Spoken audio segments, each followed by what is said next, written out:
He wanted more than just friendship. So, on one weekend, he asked if they could take their relationship to another level as he expressed his feelings for her. Adanne was surprised. She, too, was beginning to admire him beyond their working relationship and friendship, but she didn't expect he would feel the same. Unfortunately, although she had healed from the trauma of Emeka's betrayal, she still loved him. So, she couldn't love someone else as she could him. She politely declined Peter's request, hurting him deeply. Still, Peter didn't give up. He remained there for her and kept showing her how much he cared for her.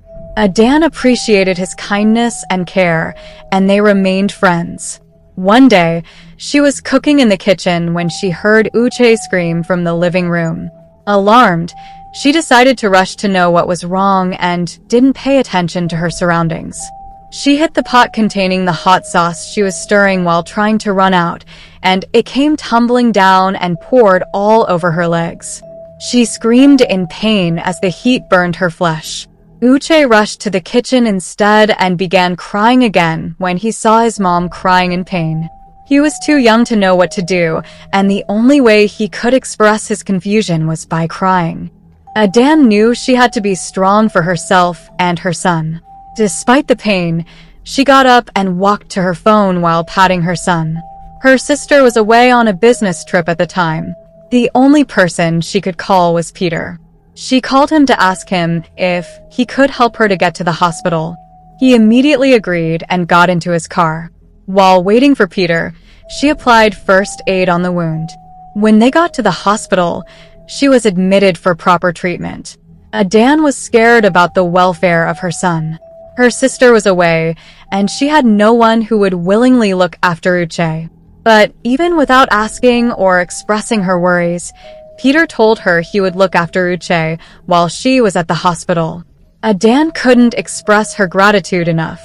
She was too grateful for his kindness and thoughtfulness. Peter acted like a loving father to Uche. He looked after him with so much love and patience. He made sure to meet his needs and ensured the boy was okay. And while returning from work after picking Uche up from the daycare, he would drive them both down to see how Adanne was faring at the hospital.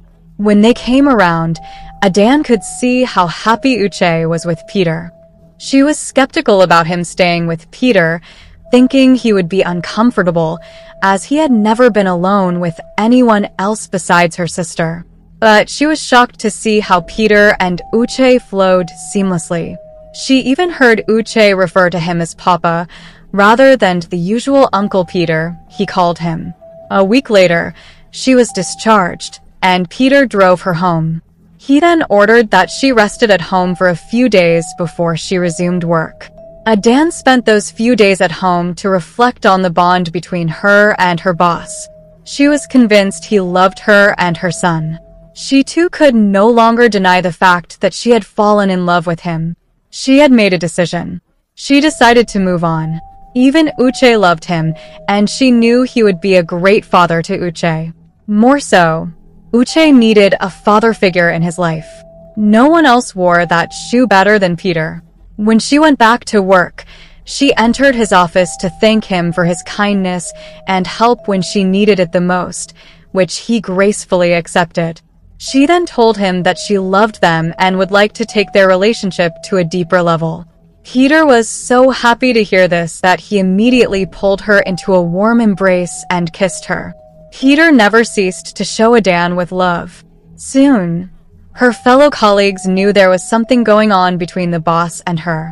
This earned the jealousy of some and admiration of others, but Adanne never let it get to her head, and she never let it affect her work.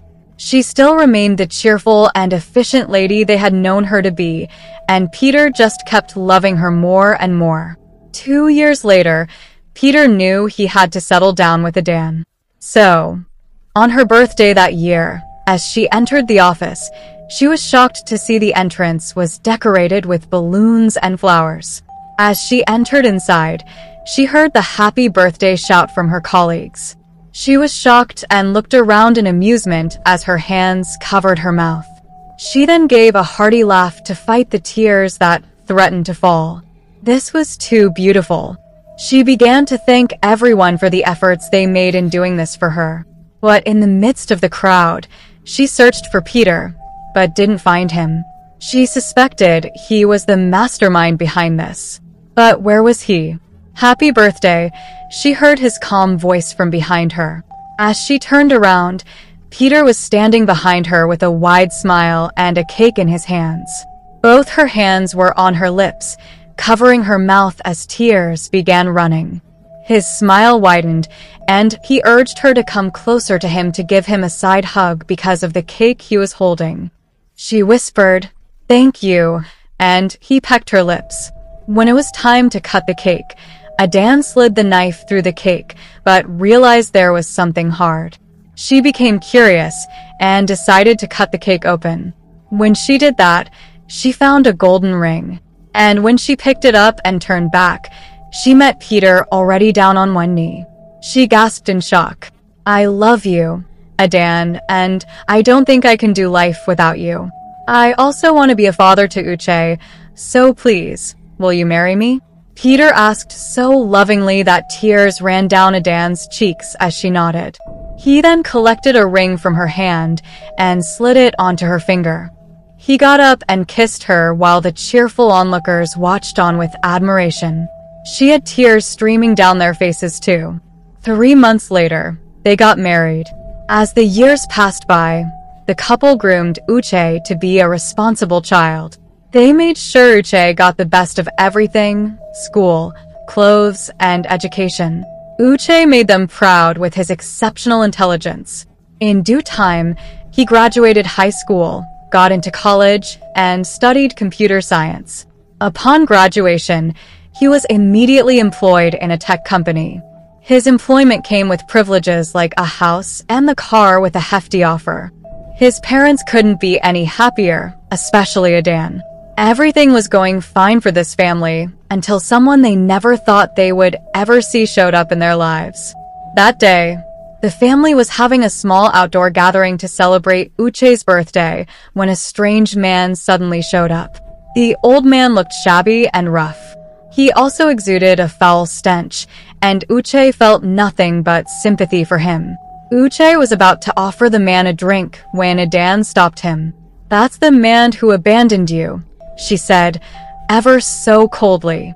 Hearing those words, Uche went into a rage and ordered Emeka to leave at once. Shamelessly, Emeka went on his one knee and begged for listening ears. Through tears, he narrated how his mother had reached out to him about 10 years ago. She had confessed that his biological father, the man whom she had cheated with shortly after getting married to the man he believed was his dad. "So why did you come back? You knew 10 years ago. What took you so long?" Uche screamed. Emeka had no sensible answer. He had actually gotten carried away with living a life without responsibility. After he dumped Adanne, he lived his life carelessly.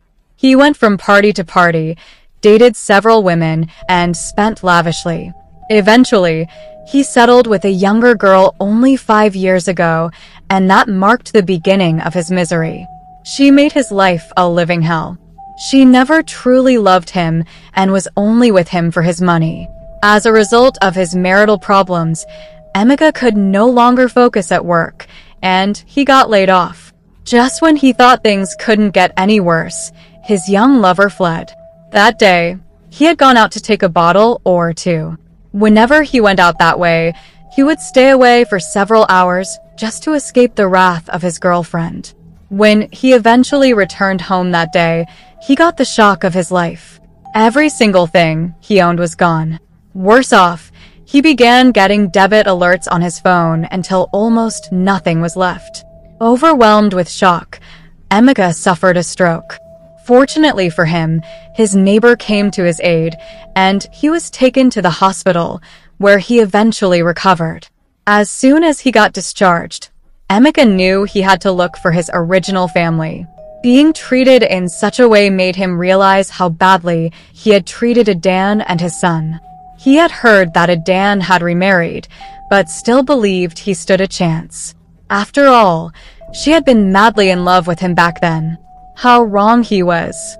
Adanne told him that he got no place in their lives and that she revoked his paternity rights years ago. Together, mother and son then screamed at him to leave and never show his face again. Emeka walked away in shame. He later ended up in an old people's home, wishing he could turn back the hands of time and act right. What do you think about what eventually happened to Emeka? Share your thoughts in the comments section.